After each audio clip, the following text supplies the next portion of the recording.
to TJD Movie Reviews, episode 27. We watched The Big Lebowski. I'm Ty. Jake. And I'm Drew. This week was Drew's pick, and as we all know, he didn't have one in mind last week, but going into it, I thought it was going to be The Goonies, but then he surprised me with this film. I narrowed it down to either The Goonies or this. And I actually flipped a coin. Yeah, I was there. He had me call it. He literally flipped a coin, so... So it's all on the even keel? Yeah. But it was a Coen Brothers movie, right? Just Joel like and Garfield? Ethan. No. Joel and Ethan. Oh. Not whichever Coen did fucking Garfield. The Outcast. The Black Sheep Coen. It's spelled differently anyways. Can you believe that was Bill Murray's excuse for doing the Garfield movie? Because he thought it was the Coens? He thought it was one of them, yes. Yeah, that's pretty fucking stupid.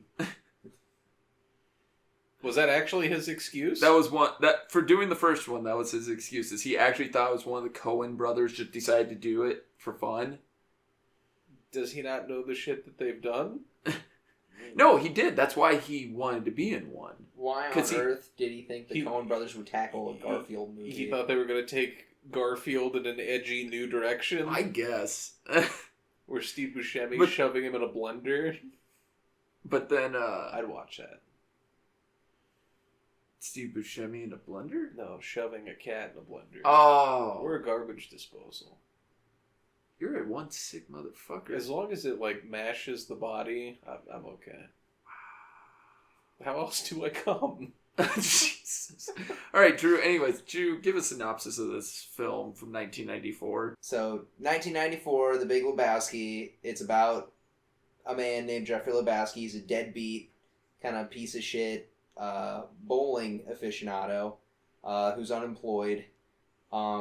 He comes home one night and some guys ambush him asking him for money, saying that his wife owes some money to a known pornographer, and they piss on his rug and they leave. And it's kind of the story about him trying to find a new rug while getting caught up in all this shit with this lady owing this pornographer money. And he takes with him his buddy Walter Sobchak, who's played by John Goodman, as well as Donnie, I don't remember his last name, played by Steve Buscemi. They're all on the same bowling team together. They get in crazy antics. Yeah, I mean, that's pretty much the gist of it. Amazing. It is an amazing piece of film. I was the only one who hadn't seen this film until today.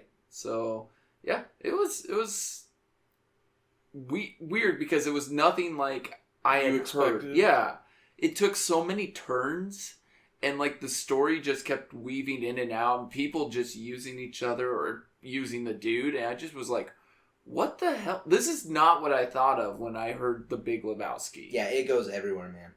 This film they just take it in so many different directions. Even if you know, who the Coens are, the movies they've done in the past, still going into this, you're like, what the fuck is this all about? This isn't like Fargo, I was or saying, No Country for Old Men, I was going to say, was this one of their early ones? Did this even come before Fargo?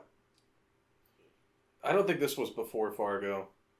Fargo was early 90s. Yeah. No, I think Fargo was 96, I want to say. What year was this? 94. What? Yeah. This movie's before Fargo. Fargo's 96, yeah. I was right. Wow. Yep. I guess I should know that, but that blows my mind that this was pre-Fargo. What the fuck? Wow. This came out the same year as The Lion King. Mm-hmm. And I watched this super young, and it was kind of my first exposure to John Goodman and Jeff Bridges and Steve Buscemi, so... Again, I think Bo Bridges would have done a better job. No one has ever said that I'm kidding, about anything. They do look a lot alike, though. Well, they're brothers. I know. But some brothers don't look alike. You're telling me Casey Affleck looks a lot alike with Ben Affleck? Are you talking about Morgan Freeman? Yes, Morgan Freeman, his brother. Yeah, Ben Affleck's brother, Morgan Freeman. Good callback. Yeah, took me a minute. That's a great callback to episode 4 of The Town. Holy shit! Yeah. His brother Morgan Freeman. That was wow. Oh, you guys totally took that wrong. Because in my mind there was a comma, so. But not on the pod though. But in real life, well, I can't just I can't be like you comma. need to enunciate your punctuation. Could have just said Casey Affleck and just avoided this whole dilemma. Probably. But this movie's not about Casey Affleck. No, it's not. Pro. The fucking humor is amazing. Absolutely. Yeah. I think it's one of the funniest movies that I've ever had the pleasure of sitting through. Like, it's kind of stupid funny at parts where something just so outlandish just comes together that you can't help but start laughing your ass off.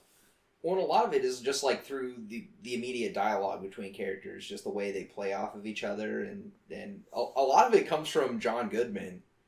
Dude, he's amazing.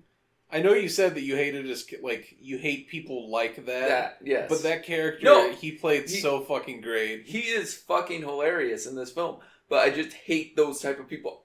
I think everybody knows that type of person he is. That arrogant, thinks they know everything. You haven't seen what I've seen. Shit. And they always try to throw on you. It's like, you make things worse.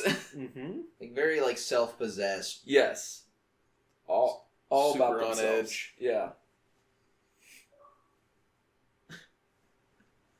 But yeah, I think it's a funny fucking movie. The continuity in this film.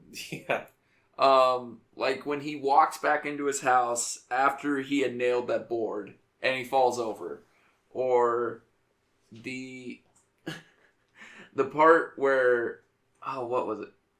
He keeps getting his rug taken and it keeps coming back to the rug, which I don't know if that's continuity, but at least they kept it in the film. Right. That the whole thing was he cared about that rug, mm-hmm.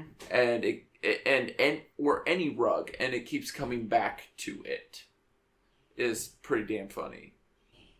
There's lots of minor details, like when his car gets stolen, and he's like, "We're probably gonna take the cassette track and the Creedence, the tape deck, the tape deck and the Creedence."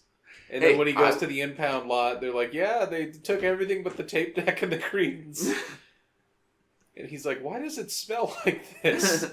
He's like, "Oh, a homeless guy probably slept in there, used it as a toilet."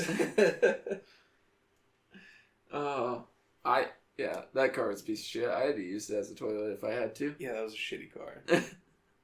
No pun intended. Pro Jeff Bridges, like, holy shit.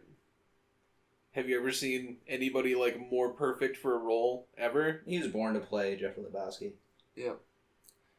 Pro Steve Buscemi, like, he added, like, that annoying, like, he was perfect for what they asked him to do with John Goodman, to just be that extra guy that they can just shit on. Well, John Goodman says it perfectly. He has the best line for Donnie throughout the whole movie. He goes, "You're like a child who wanders into the middle of a conversation and expects it to be about them to know everything." Donnie, you're out of your element. Shut the fuck up, Donnie. Or then the one time, like, he's like, wait, what'd you say? Because he had actual information. They posted up the new results for the bowling tournament. Right. Oh. He's just so good at, like, John Goodman's so good at flying off the handle just out of nowhere, and then actually catches himself once. Oh, you actually said something that means something. I mean, I think all three of those guys just did an outstanding job. Yeah. Which, another pro, dialogue. Like, yeah.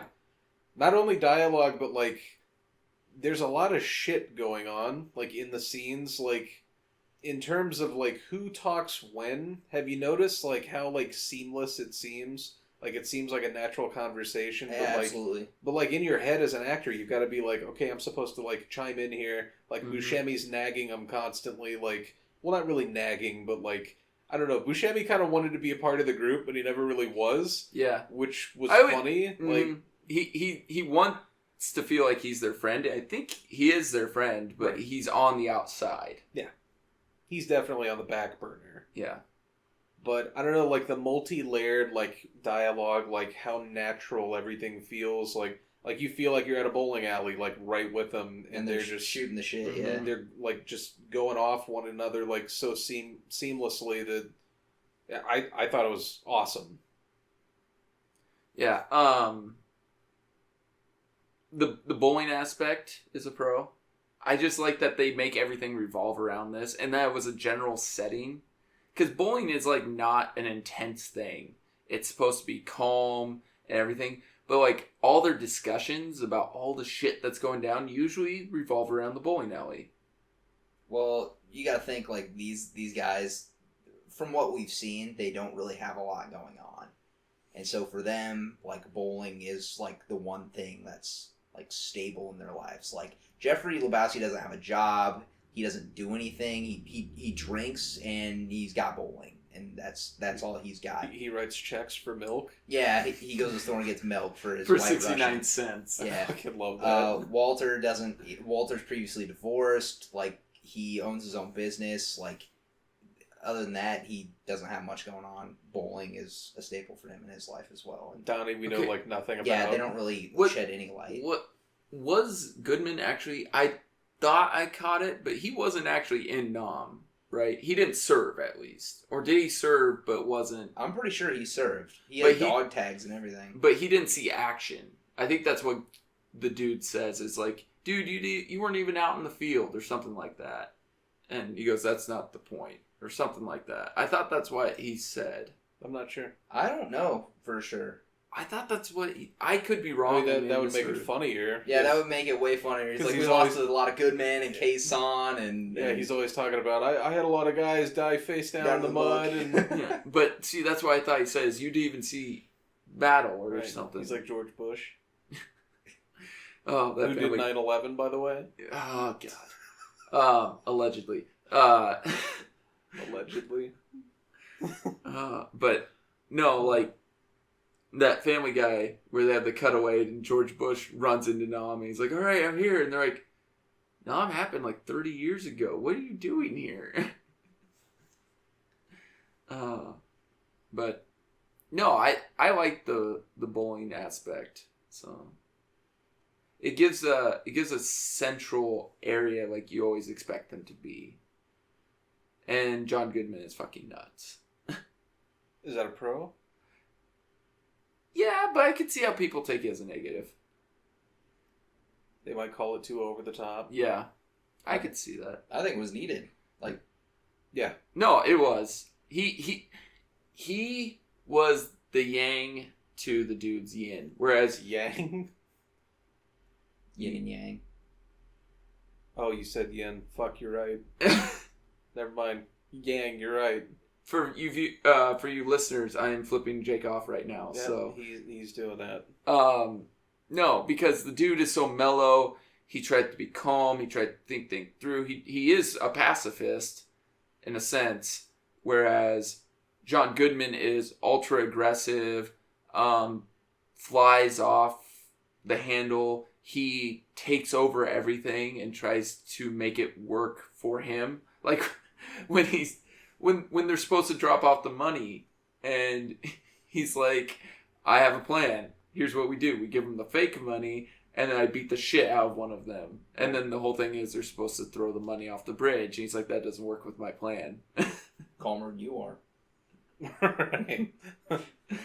Oh. And then he had an Uzi wrapped up in newspaper or something and ends up shooting out his taillight and he wrecks his car and the whole movie's just a clusterfuck. Like one unfortunate thing like rolling into another and people coming out of nowhere like, hey, I hear you're doing this, and he just he's trapped in the middle of this giant the dude literally conspiracy. just wanted his fucking rug back. Like the part where they drug him and he's passing out on the porn guy's couch and he's like, all I wanted was my rug, man. Like, and it's kind of sad because you're like, that's really all he wants is a rug, and you know everything else fuck it. But yeah, he really doesn't care, but he gets wrapped up in this whole extortion case, and yeah. Another pro, Philip Seymour Hoffman. Brand. He reminded me of a Smithers. He kind of was. That's exactly what he is. But he has such a great awkwardness to him. Mm-hmm. Like, when Bunny's like, I'll suck your cock for $1,000, and Brant can't watch though, or he has to pay $100. And he kind of like puts his chin down and does this really awkward like laugh, like, and like it's so fucking perfect. Like, oh man, but no, he's got a lot of. He's not by any means like a character, but no, like as a random support, like he was perfect. And for such a small role to get, I mean, Philip Seymour Hoffman wasn't really known at this point, but. Twister? Did Twister come out before 94? I think Twister was like 96. Twister was pretty early, man. I want to say Twister was mid-late 90s. But he wasn't Twister though. Yes, I agree, but Twister's 96. I was right. Yeah. So I still can't believe this is 94. That blows my mind. Speaking of like these minor support roles, I think you had a lot of like big name actors that were playing small support roles, and they did great. Like you got guys like John Turturro playing Jesus. Not the Jesus. Not Jesus Christ. Yeah. But Spanish Jesus. Yeah. Yeah. And just like his aggression towards the other guys.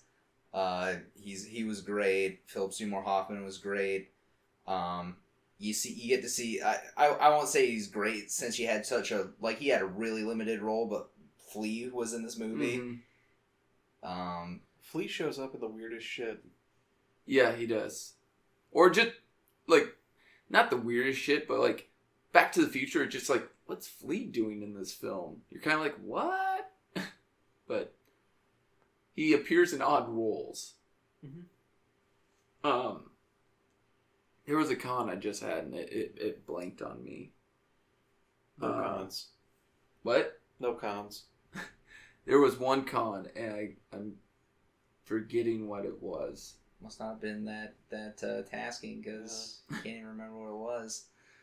It must have been so good it just eclipsed it. Yes, that's exactly it. No. It was actually a legitimate con, and for the life of me, I had it, and now it was something Drew said reminded me of a scene that I found to be a con, but yeah. Interesting. Mm-hmm. Anyways, I think some characters just get lost in this film. Like, not always in a bad way, but like, they bring up that other PI that's looking for Tara Reid. Yeah. They do nothing with it. Well, they just give some. They expose the fact that she was like a runaway. Yeah, and it was just a plot device used to shed some more light on it. But was it necessary? Well, in the terms of like a story like this, where there's people coming and going constantly, like to get you more exposition. Yeah, I think so. But at the same time, they had already figured out like what had happened, what had went down. They were literally going to, Mr. Lebowski to say what happened. They already knew everything except for that. It doesn't come into play at all. But do you know how long he was sitting outside of his house in that fucking car? Like, there's scenes before he's figured everything out where that car's out there. So if you noticed, you'd be like, why the fuck is that car out there? But I'm saying, was that character even necessary? Well, how do you get him the information then? Did that information come in handy at all? Yeah, I told you who the fuck Bunny was. But did you need that extra part? Did you? I mean, did he mention anything to Mr. Lebowski about that? Did he say anything to Bunny about it? No, he didn't. That information was just given. And it's like, okay, thanks, and they leave. And it's like, all right. I didn't see it as con. I don't either. But no, I finally thought of the con I was thinking of. That was another one I just thought of now. But I wanted to see the payoff with John Turturro and his Jesus character. Oh, like you wanted to see them bowl against John Turturro? I wanted to have a Kingpin moment. So you're bitching about a guy that shows up in a card to give you exposition that you supposedly don't need, but But you want a random bowling competition in the middle of this movie? Because John Turturro is funny. But they don't take anything seriously. That's the movie. Like, they're fucking burnouts. Like, they're passing the time. They take their bowling serious. Well, yeah, they take the bowling seriously, but in terms of what you're shown in the movie, like, the tournament, you saw, like, 2 matches. And then everything else... like one escalated very quickly. Well, yeah. But you gotta think, though, that the story itself isn't about the bowling at all. It's just a hub for where they talk about stuff. Right. I think it was a funny way to transition to them bowling and show you such, like, an eccentric character. Like, yeah, he's funny. Like, I would have liked to see more, but I'm not gonna call it a fucking con. Like, I'm not saying it ruins the movie. I just would like, if you're going to give exposition for something that doesn't even matter, but not give the payoff of seeing more John Turturro, I'm sorry. I don't understand the beef with the guy in the Beetle. Like, I'm just saying, it wasn't necessary. Was it hurting anything to anyone other than you? I've never heard anyone go, I like that movie, but fuck that PI and that Beetle. Like, how dare they give me more information about a character? Like, I thought it was funny. But that's they already solved. But it also gives you a directive on why she was there.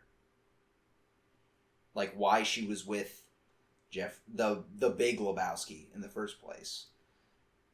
I had already put that together, and they had figured it out, too. The daughter of the Big Lebowski pretty much told you why she was with him. She did? You found out she was a porn star. She wanted out of that, owed a bunch of money, marry a rich guy. Yeah, but she was like a small town girl from Minnesota that came to Los Angeles for, I don't know. Right. It also kind of like maybe let you know what the fuck happened to, well, no, not really. I was going to say what happened to Bunny, but she went back. Yeah. I don't know. Like, I thought the scene was funny. He's like, hey, I'm a PI and you're a PI, right? Yeah. He's like, yeah, I'm a PI. And then he's like, we should pool our resources. And he's like, fuck off, whatever. Like, I thought it was funny. I did enjoy Julianne Moore in this. Really? Yeah. I thought she was fine. Her whole... I was wondering what the fuck was going on after they slept together, and she was, like, rolling around on the bed. I'm like, What the hell was that? It's like, I thought, like, it was a joke. She was trying to put her clothes back on, and he's like, what are you doing, yoga? And she's like, yeah. Helps with conception. She didn't even say she was doing yoga. She just said it increases the chance of conception. I mean, if I was Jeffrey, I would have spit my drink out too. I like how he spits his drink out. That he goes, "Let me tell you something about the dude." And then she's like, "Hey, I just want a kid, and I don't want anything to do with you." And then he kind of, like, you could see him kind of be like, "Oh, all right." And he's like, "I'm fine with this, as long as you're not asking for child support payments or anything." I love the fact in this movie that it's so quotable. Like, there's so many lines that are so great that it is a very quotable movie. I don't know. That's a pro for me. I love it. I also like how they take a shot kind of at some things, like when I'm gonna spoiler here for those who haven't seen this, who aren't like me, when Steve Buscemi dies and they go to a funeral home and they're like, we'll give you the urn, and they're like, $180 for an urn? Mm-hmm. We literally are going to just spread his ashes. And they're like, well, that's our most reasonable priced receptacle. And it's like, I hated how they use that word. Receptacle? Yeah, like, I don't mind the word receptacle, but the fact that they're talking about, like, human remains, and they're like, it's a receptacle. It's like, I hated that. But they pretty much were like giving, like they were talking down on the whole funeral home business and being like $180 for a jar. So yeah, it's a jar for your bone dust. Yeah. And you know they grind your bones when they cremate you? I did not know that. To make their bread. Ooh. Are they giants? Yeah. No, they don't make bread. Oh. But that's going to be in my will that they do make bread. And then with your bones? Mm-hmm. And you all have to eat some. Whoever dead before you. So if you skip any funeral, That's... skip mine. Well, we'd have to skip your probate. Yeah. Like, that's your whole thing, is you write it into your will that you're going to be served as an hors d'oeuvre at the reading of your will, so everybody's going to start eating it, and then at the end he just reads, and you all just ate me. So... I would like it better if it said, I am a part of you now, forever. Well, that would be haunting, wouldn't it? You're like when Kenny got trapped in Cartman in South I was thinking Park. the exact same thing. I never saw it. Oh, God, it's great. Yeah, what? He eats Kenny's, like, he eats something. He eats Kenny's soul, or somehow Kenny's soul gets stuck in Cartman. Oh, he thought it was chocolate milk mix. So he mixed it into, like, some milk, and he drank him. And so Kenny started controlling him. Yeah, because the whole thing is Kenny always comes back to life. I didn't see exactly how it happened, but pretty much because he's supposed to come back to life, but he couldn't because he was inside Cartman. Yeah. So interesting. It's pretty funny. But that's South Park, not Big Lebowski. Trying to think. Ed, do you guys have any cons? I gave 2. You guys obviously don't agree with one of them, but I have another pro. Go ahead. Soundtrack. Yeah. It's got great music. Like, the Coen Brothers pick, like, the perfect songs. Mm-hmm.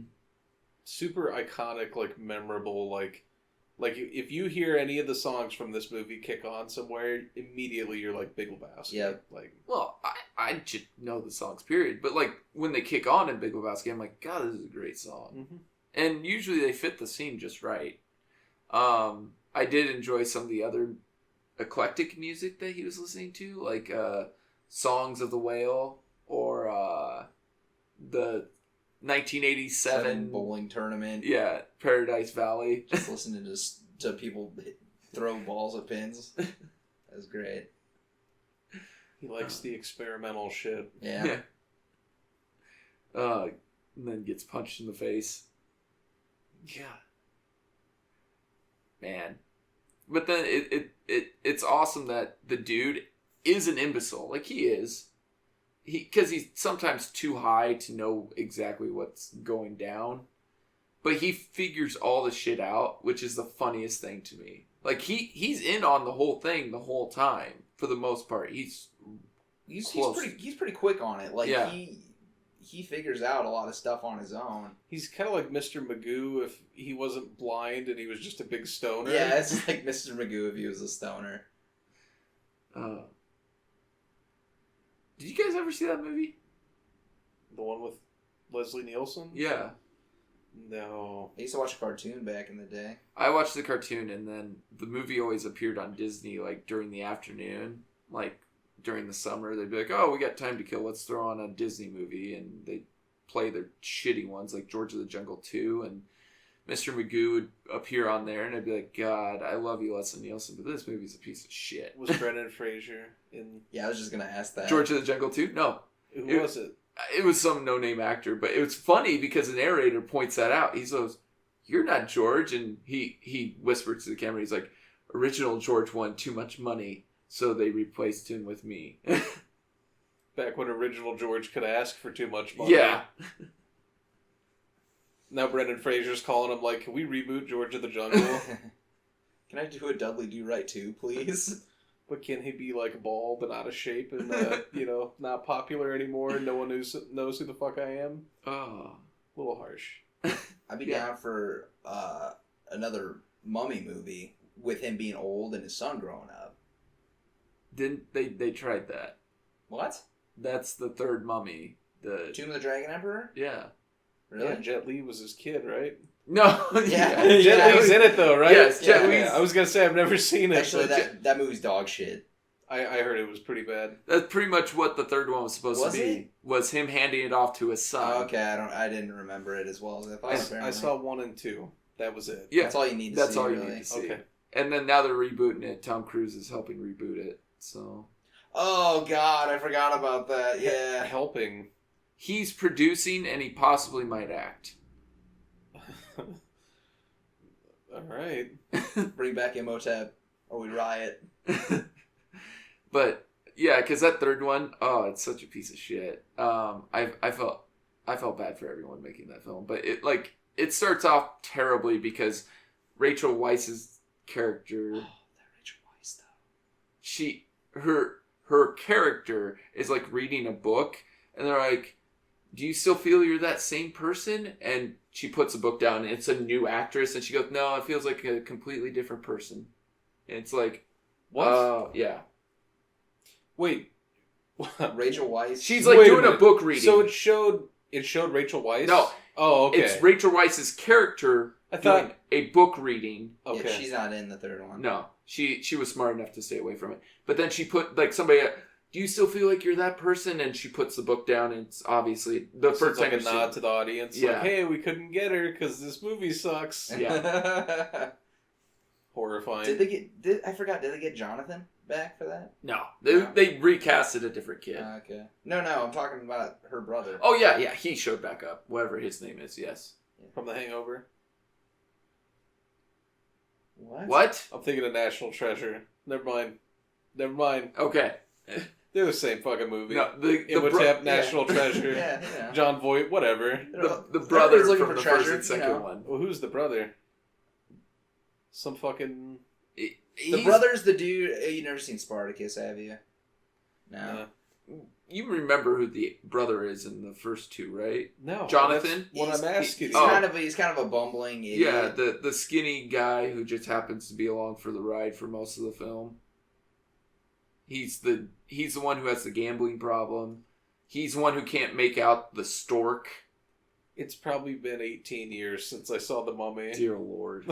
Whatever. Fuck it, anyway, we'll talk about The Mummy later. I don't know anything else he's been in that's relevant. I've seen him in other stuff, but yeah, I don't know. I can't put my finger on it, and I'm not going to IMDb him. It's not worth it. No, it's not. Not worth a thumb strain. No. To look up Dragon Tomb of the... Or Mummy, Tomb of the Dragon Emperor. Dragon Tomb of the Mummy Emperor. You dyslexic fuck. Oh. It's okay. Anyways, we were actually talking about the Big Lebowski, not the Mummy 3. We always go on tangents. I know. We almost did a tangent. Almost did. We were doing a good job, and then I don't even know how we got on. I'm sure the audience was like...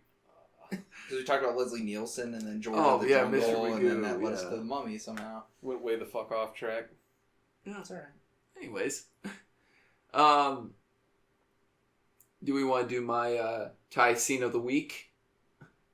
Sure. You got one? You got more cons? No, we can always come back to it, but I just thought, well, just to get us back into the movie. Oh, you've got it ready to go? Yeah. Okay. I would say my favorite scene in this fucking film was when he walks outside and there are the three nihilists and they've just set his car on fire and fucking John Goodman is like, well, this is fucking shit. Or I should say Jeff Bridges is like, well, they did it. They killed my car. Oh. Finally. We want the money, Lebowski. And then they call their bluff and they're just like, fuck, well, we'll just take the money in your wallet. It's such a good scene. Yeah. Because it's like $5. Yeah. Like Jeff Bridges says $4. Donnie has 18. Yeah. And Jeff Goodman. Yeah. Walter's like, no, man, I'm not going to do that for you. you. It's like, because mine, come on. Mine is mine. He's like, just give it to them. And then he fucking cripples Flea's rib cage with a bowling ball and rips off Peter what's his name's ear. Yeah. Not Skarsgård, is it? No. That's Stormare. Yeah, Peter Stormare. The big tall guy's trying to like kick Jeff Bridges, and Jeff Bridges is like, take the $4. What the hell's the matter with you? And he starts swinging his bowling ball at him. It's just a lot of weird shit. Like, mm-hmm. I don't know. Like, it's hard to recommend to somebody. Like, you have to just kind of be like, sit the fuck down and watch this. Like, yeah, they're like, what's it about? And you're like, it's about nothing, really. Yeah, like, because there is a main plot, but really that plot is secondary to everything. Well, it sounds so ridiculous when you go and explain it to somebody. Mm-hmm. Right. But, anyways, that's my scene I picked. So it's a good scene. Yeah. I'm pretty fond of the one where he's all drugged up running down the street and the cop picks him up and they have this back and forth where he's like, we got a nice community and we don't want burnouts like you here, blah, blah, blah. And it cuts to Jeff Bridges and he's like, I'm sorry, I wasn't listening. And the cop throws his coffee mug and hits him in the forehead and it's just funny as shit.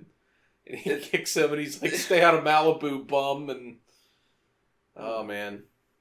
Is that because you've had that run-in with the law? You've been in the higher class parts of Omaha. And rolling on Molly, running down the streets or whatever. Well, I don't think it was Molly. I think they roofied him. Yeah, I've never been roofied. Well, actually, I don't know. One time I ended up at this guy's well. We became best friends. He showed me his ways. But he cornered the market on women, so... Or men, I guess. Buffalo Bill? Yeah. Is that not who we're alluding to? No, that's who we're talking about. Yeah. Wasn't it just women? Yeah. Okay. What do you mean men? Well, because he took you. Oh, I see. Alright, whatever. But, have you been picked up by the cops while running? No, I've never been arrested. Oh, well, that's good. I've never been arrested either. I've been ticketed, like, fucking all the time. Every time I've ever been pulled over. I've only gotten warnings. Really? Yeah. Well, fuck you. I always just lift up my shirt and show them, like, my left breast. And they're like, all right, sir, you have a good day. And I'm like, all right. Wow, that's not how it works with me. Well, I guess I've never tried that. Oh, okay. What do I do? I get a fucking ticket is what I do. Well, you just sit there and you don't show them the goods. There's no goods to be shown. Drew, ever been arrested? No. Oh, see? I did get a speeding ticket once. Ooh. Yeah. And I was like, fuck the police. I got... And then they beat your ass. Yeah. And then you They didn't arrest me, though. And then you said, yes, sir, may I have another? Yeah. Full body cavity search. And you enjoyed it. Yeah. Like, People started calling me the human puppet.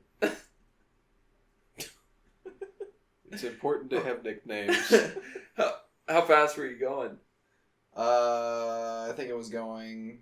He clocked me at, 12 over, and he knocked it down to, I think 7 over. Well, at least he did you a solid. Yeah. Yes, I noticed you were slowing down.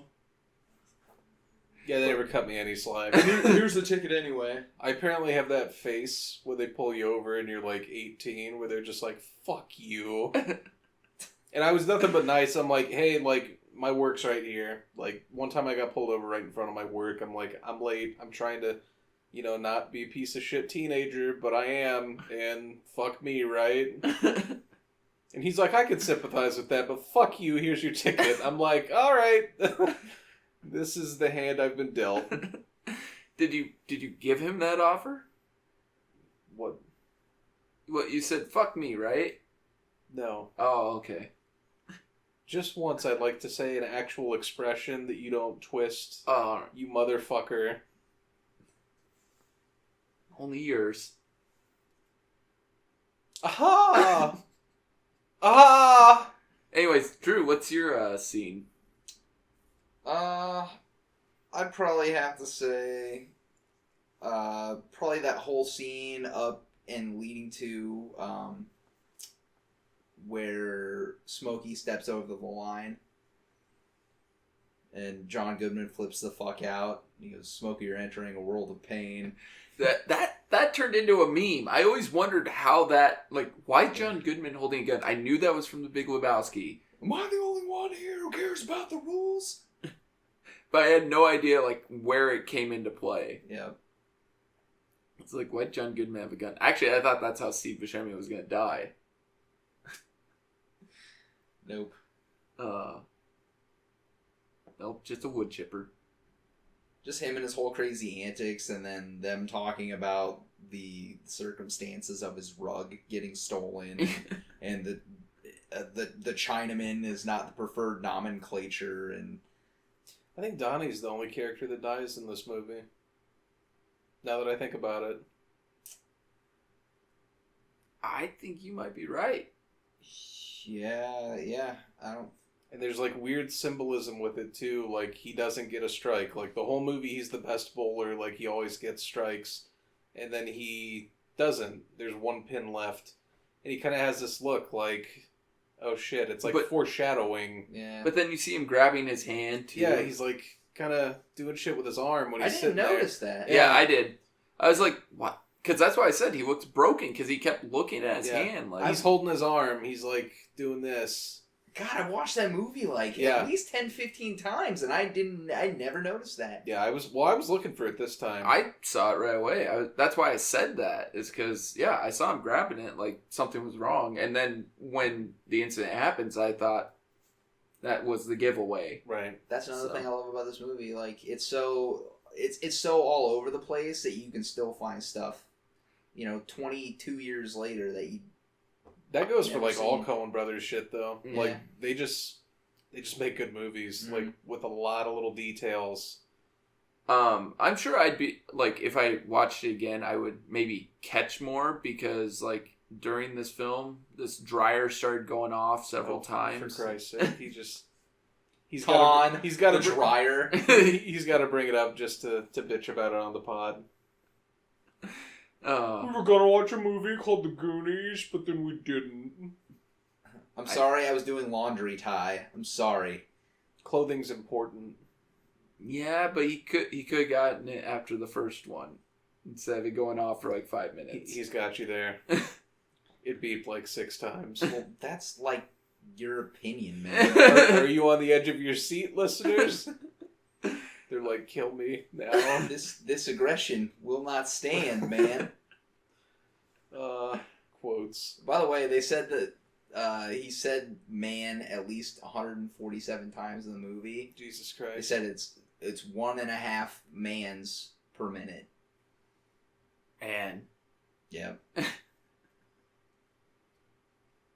also love the scene where the Big Lebowski pulls him in the limo and he's like, what do you know? Like, what's going on? And he's like, he's trying to articulate, but he just keeps fucking rambling for like at least 2 minutes. He's like, we did like a thing with, like, man, like, things. And he literally says nothing. He's just babbling.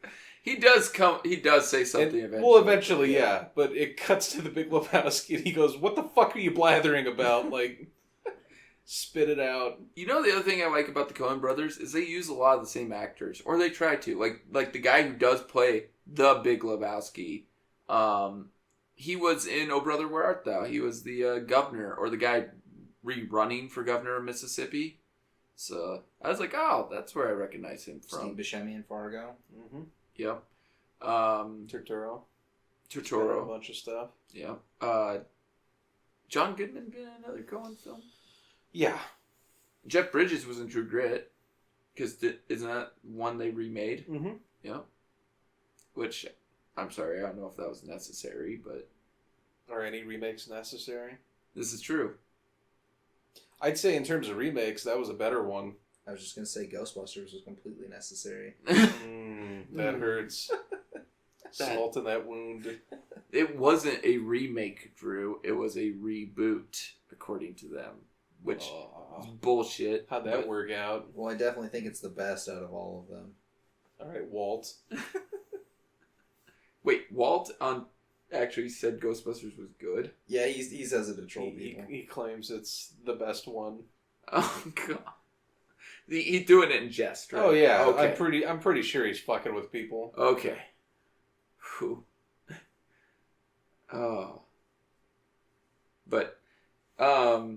was gonna say, unfortunately I haven't seen like many Coen Brothers films like Fargo, No Country for Old Men. No Country for Old Men. Holy shit. I love Oh Brother Where Art Thou.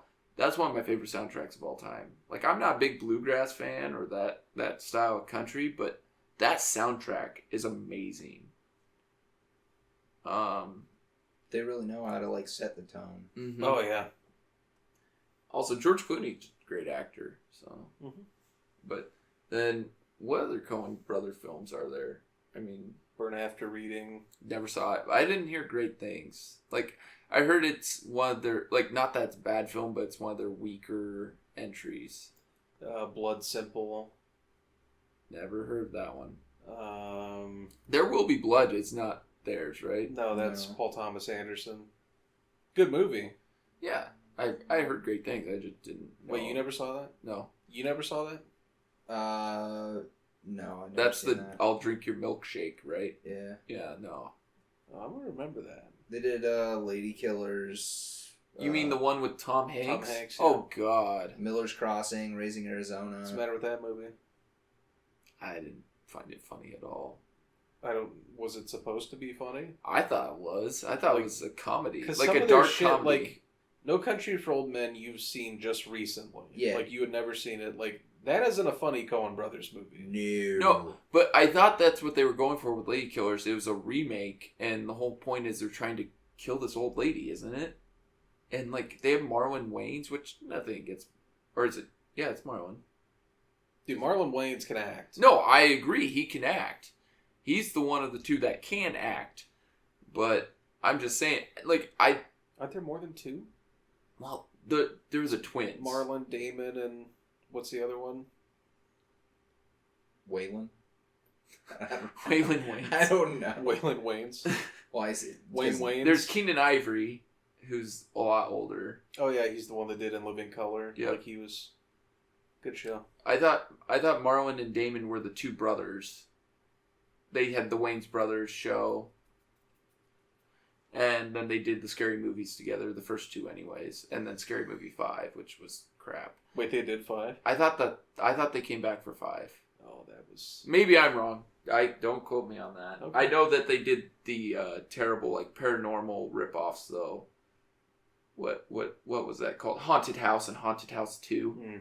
And then they also but then I think it was Marlon did that 50 Shades of Black, which was a spoof of 50 Shades of Grey. Holy shit, dude! One of these older movies called Barton Fink. You heard of it? Yeah, that has the PI that Ty hated. Steve Buscemi. I didn't hate him. I just said it wasn't necessary. And John Turturro. Yeah, Paul loves that movie. I've never seen that one. Yeah, it's got all those guys in it. So they really do utilize. My favorite Coen brother film that I've seen though is Garfield. I hate you, Ty. Yeah, you're pretty terrible. It wasn't even the same Coen brother.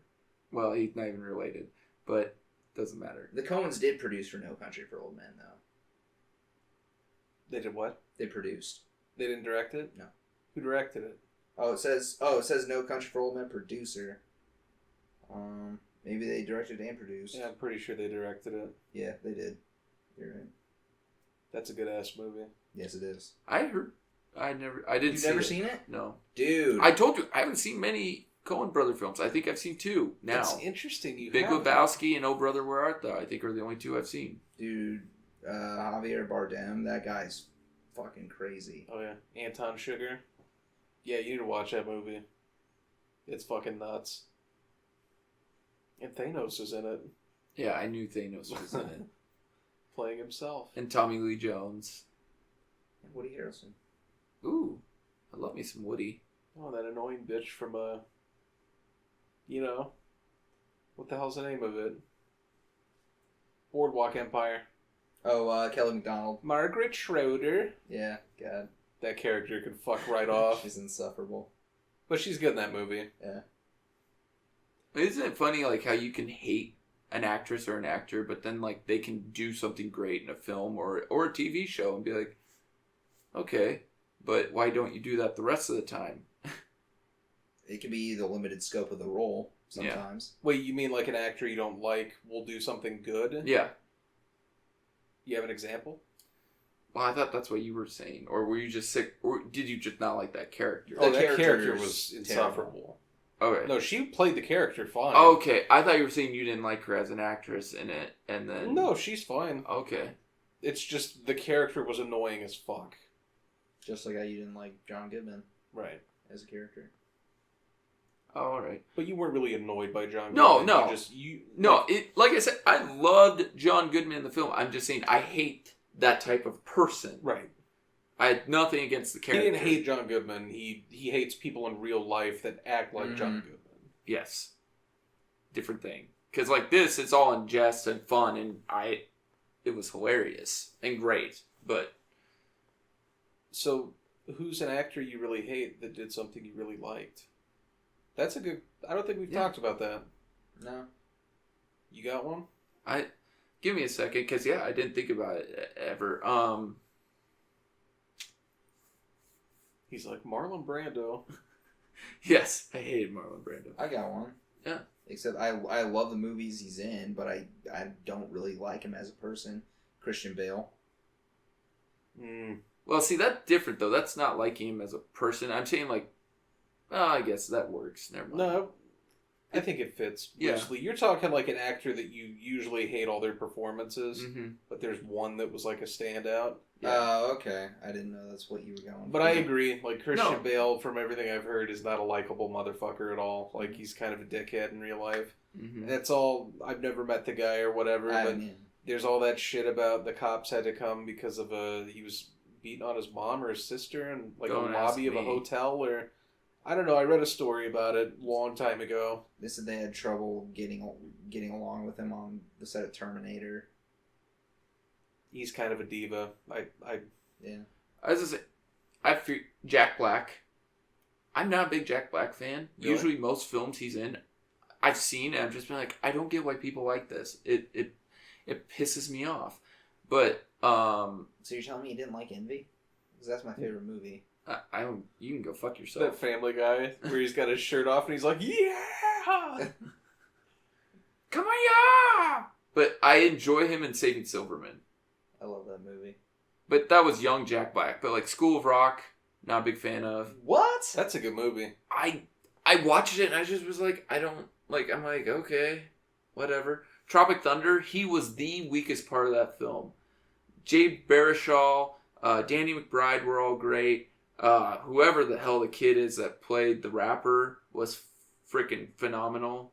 Well, not phenomenal, but he was funny. He played this part very well. Al Pacino. Yeah, Al Pacino. But Jack Black made me laugh once. He was the worst part of that film. I bet I could show you a movie he's in where he's still Jack Black, but he's actually perfect. The Holiday? No. High Fidelity? Oh, I was going to say Orange County. Oh, yeah. The Cable Guy. I didn't mind him in. Yeah, he's good in The Cable Guy, too. Maybe you just don't like Jack Black. But like I said, I loved him in Saving Silverman. Like, okay. Yeah, actually, I just remembered the whole fucking topic that we just came up with. Because like when him and Steve Zahn just worked well together, and when he figures out he's actually gay was hilarious. And I'm gay. my preference for track lighting, my obsession with Bette Midler. or when they're showing Jason Biggs the charts and he's like wanking off through the roof. I'm chafing.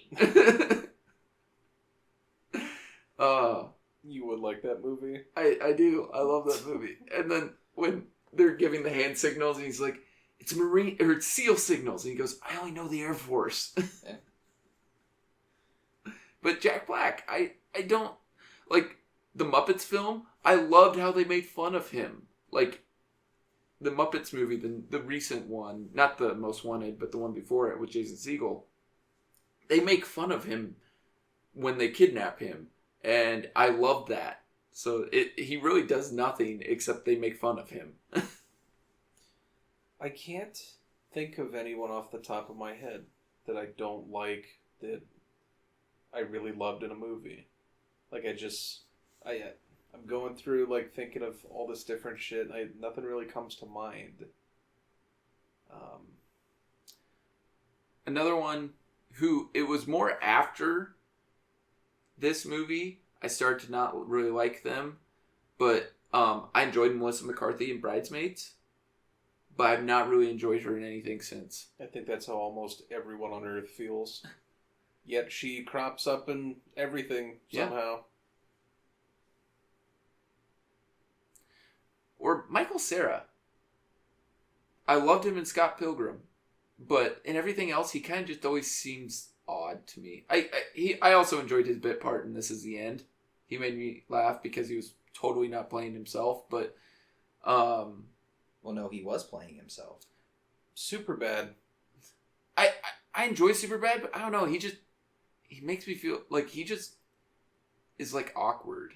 I don't know. That's his no, career, I know that's dude. his character, but like it went too to me it went too far.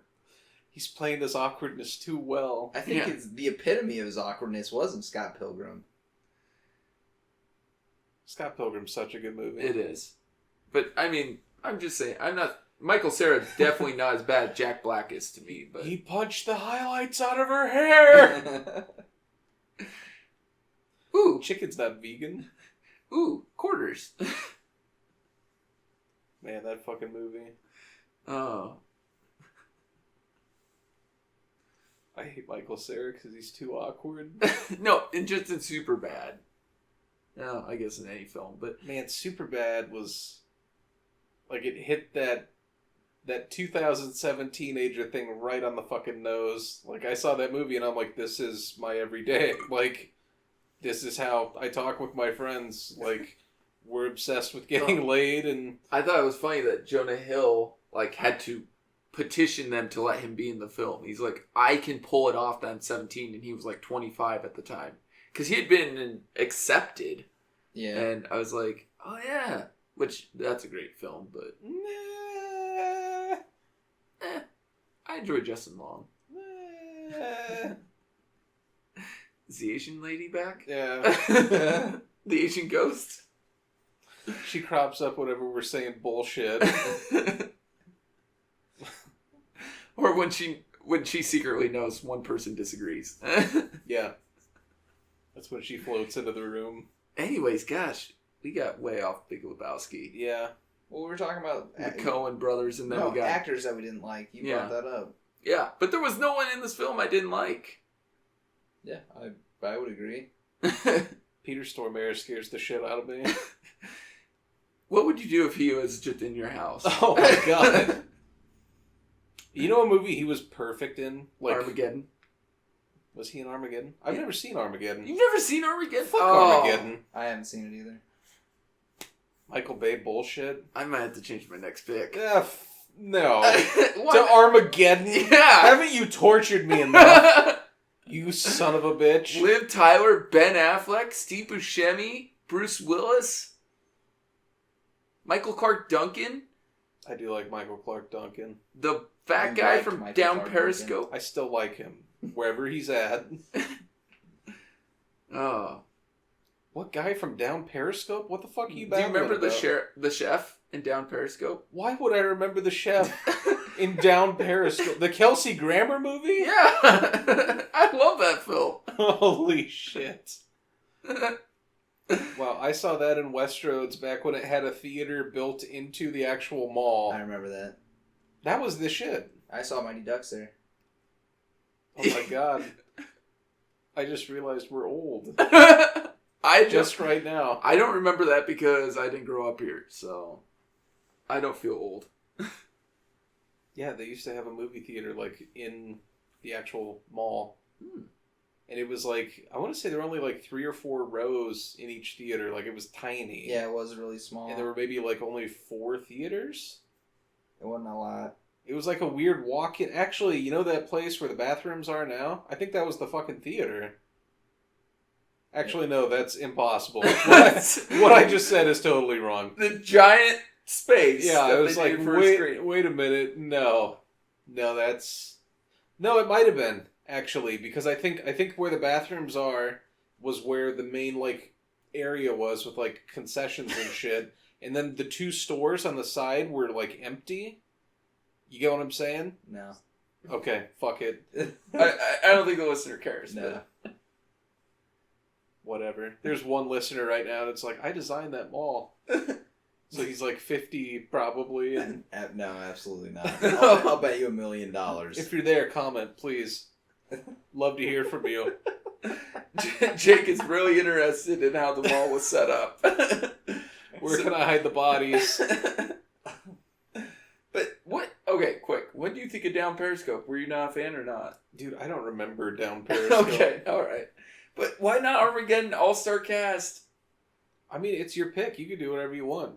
Okay. You already showed me Spies Like Us. I've been at the lowest we could possibly go. I hate you. But depending on what you pick, it'll influence what I pick.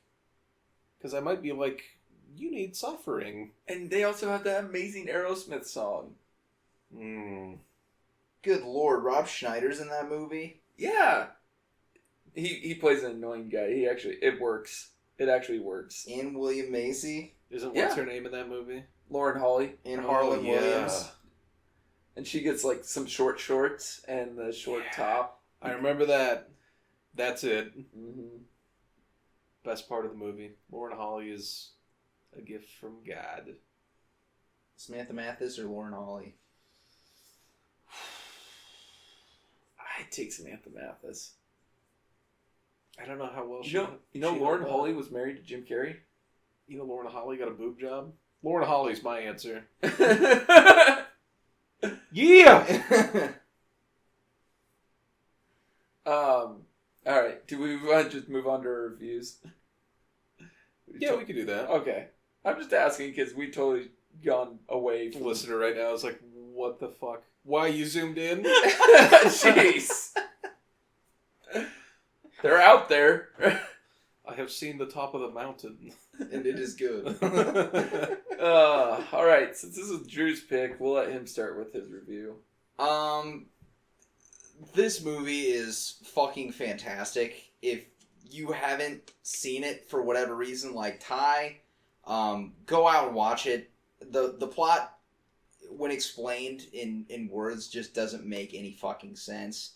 But I promise you that if you're a fan of like comedies at all and phenomenal acting, it'll be right up your alley. This movie is one of my favorites of all time.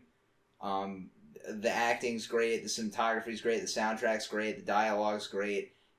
Everything about this movie is great. I wouldn't change a thing about it. It's just a great story with great roles. I don't have a negative thing to say about it, and I laugh and find out new shit every time I watch it. I give it a 10 out of 10. God damn. Damn. First 10 from Drew, I think, ever. Yeah, I kind of echo Drew's feelings on it. It's just a fucking great movie. Like, I can't think of anything that they could have changed to make it a more entertaining experience. Like, it's just fucking good. Like, everything about it, like, it's hard. I can't even put it into words. Like, I'm really struggling here. Like, it's just a funny-ass movie. And it's, like, a weird humor that you can't really, like, put into words to someone that has no experience with it. Like, you just need to check it out. And, like, there are people that don't like it. Like, we were talking about your mom today. My mother hates this movie. She's not a fan of it. But my mother thinks this movie's funny. Like, she enjoys it. Because I think, like, there's a certain type of person that just gets it. Like, they get the character, they get what the movie's going for, and if you get what it's supposed to be, it's the best at being that movie. Like, you had shit like, you know, it's more like blunt, these types of movies, but you had the Cheech and Chong movies, you had Harold and Kumar, where it's like, dopey, like, main characters going off on an adventure or whatever, but this is, like, the ultimate that. Like, I can't think of a movie that would do the same thing and do better, personally. Well, and it's not, I don't even think it's like, it doesn't really compare to those movies. Like, Harold and Kumar, that's like they go on an adventure. This is actually like narrating a story. I'm talking more bumbling drug users than anything.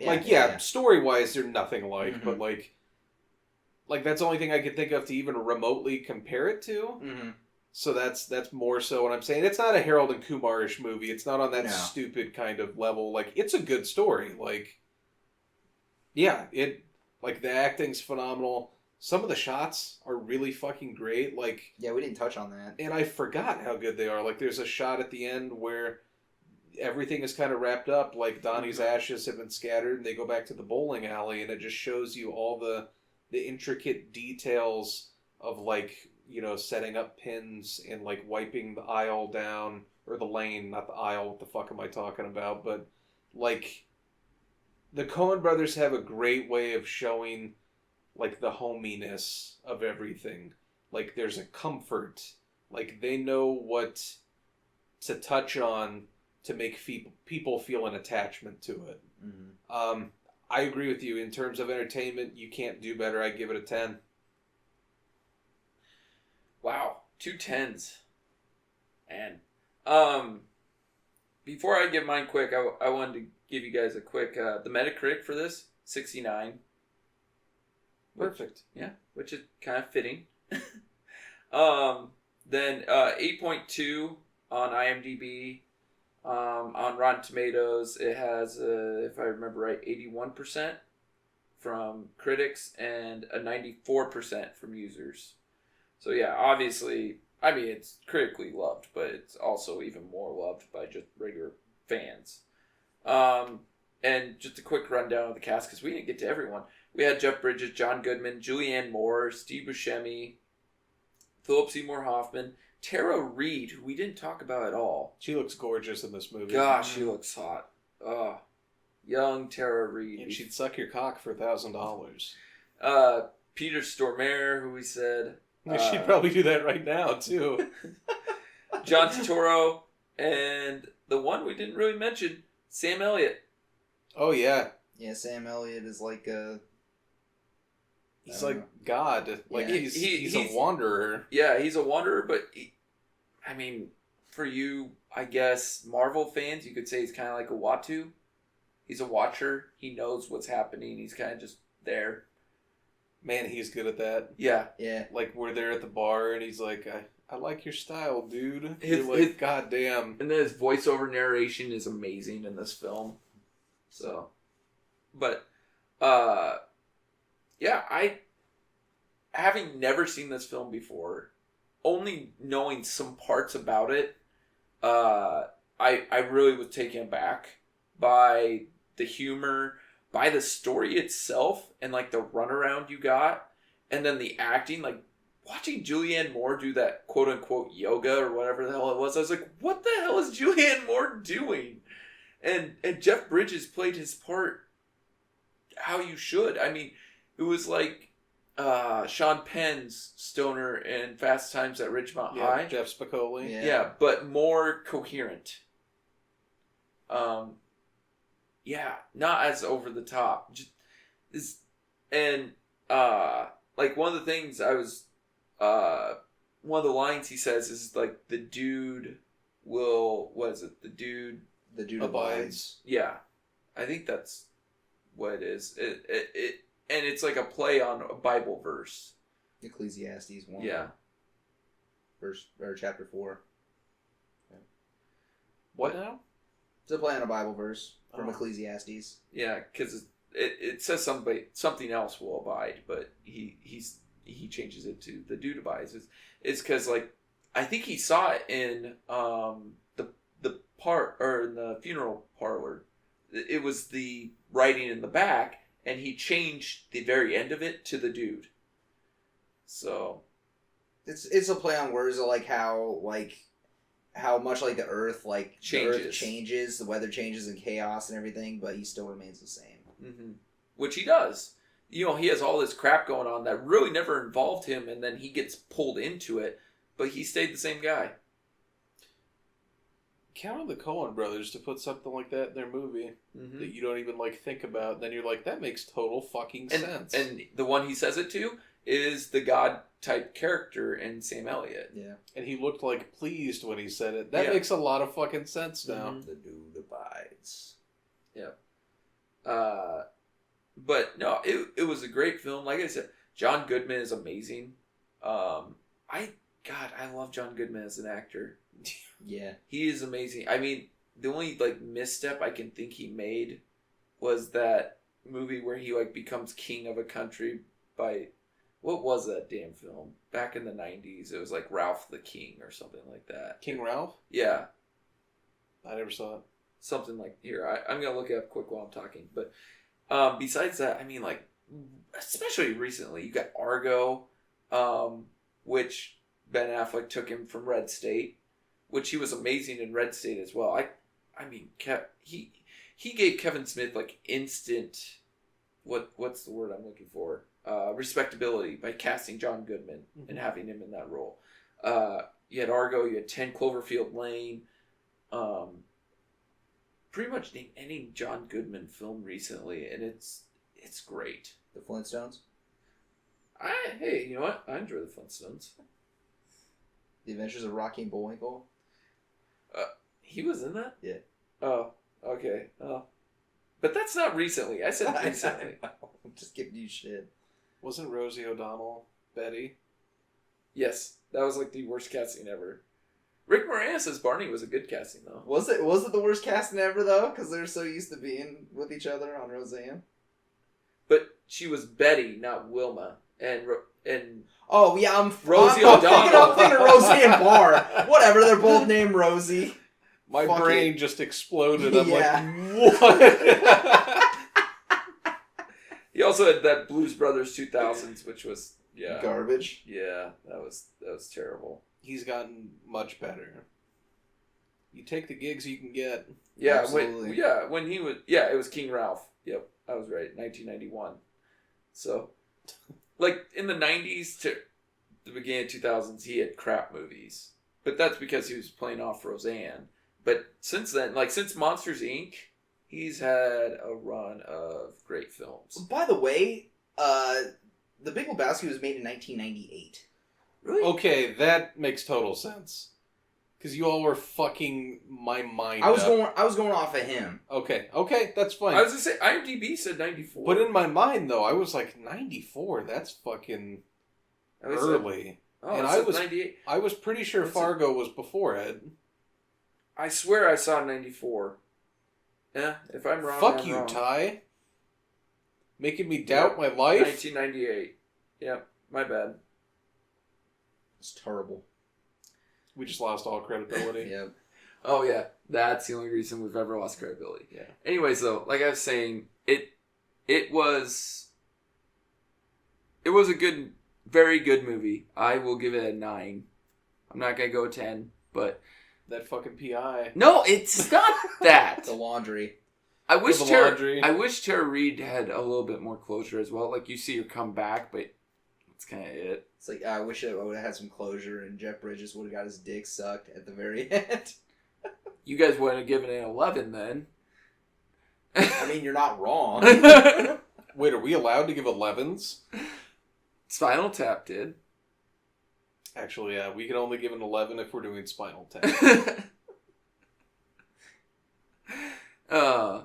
But 10 out of 5. No. 10 out of 5? Yes. But yeah, I give it a 9.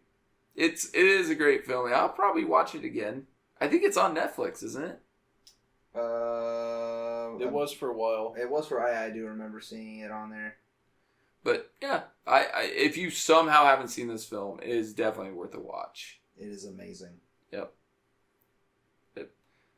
Anything else? Any other? I mean, I looked up a couple trivia things I thought were kind of funny, but I saw one that was pretty great.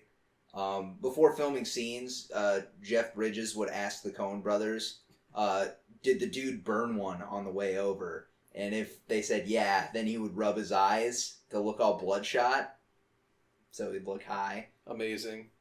Metallica was actually happy that they were mentioned in the film. They didn't talk about him very positively. No, but they thought it was funny, and they were like, "Hey, we made a Coen Brothers film." Like they wanted to work the clip into their live show because they just thought it was funny. So, which is like, hey, at least they have a good sense of humor. So, I constantly found myself wondering this throughout the film when we just watched this. I'm wondering like how the dude had money to pay for stuff since he was unemployed, and apparently in an early draft of the script they said that the dude was an heir to the inventor of the Rubik's Cube, but they dropped it.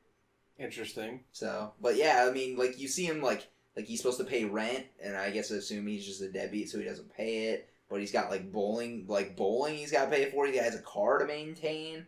Like he has all these. He's not doing a good job. No, he doesn't do a great job at any of this, but Well, it's funny because like at the beginning you see him in that grocery store buying half and half, and he's writing a check for 69 cents. But you see George Bush give that aggression will not stand speech.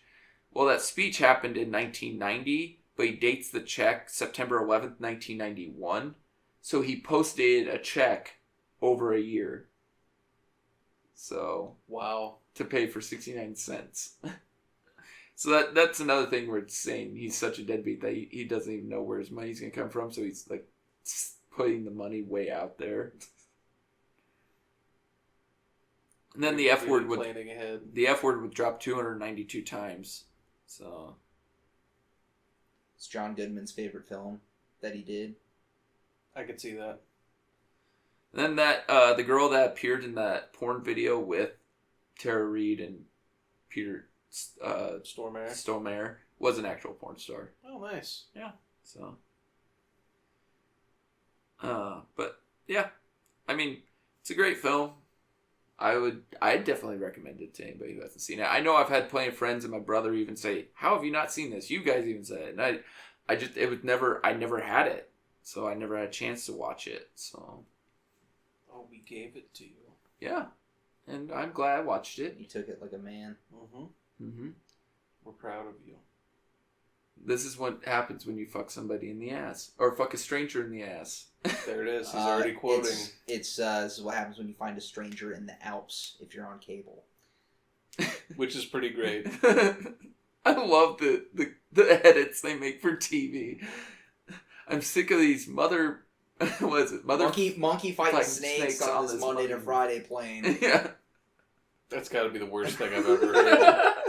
Did you guys ever see Snakes on a Plane? Yeah, I own it. I love it. That film is so bad it's good. I love that film. Yeah, that movie was what the hell. Yeah.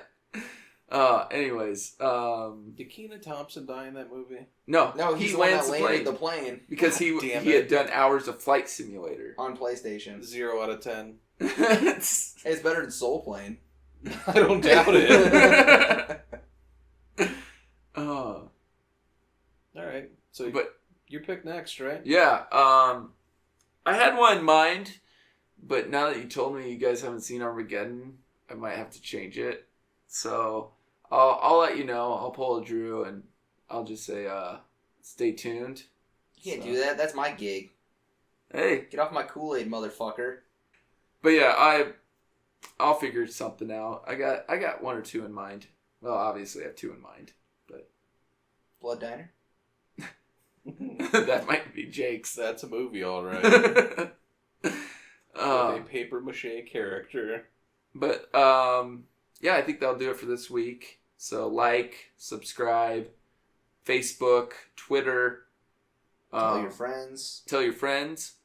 Talk fantasy football with us. We just started our league. We each are in a couple, and so that we're smack talking to each other. So are we? Yeah. You're a piece of shit, but it's okay. He just starts the smack talk right now. Obviously off mic, not. How many more weeks we got that Plague Inc. competition going? Yeah, we better wrap that motherfucker up. say the end. Ding, ding, ding. John's the winner. Yeah. How about the end of this? Yeah, this one, when this gets posted finally, that'll be the end. The saddest competition I've ever seen.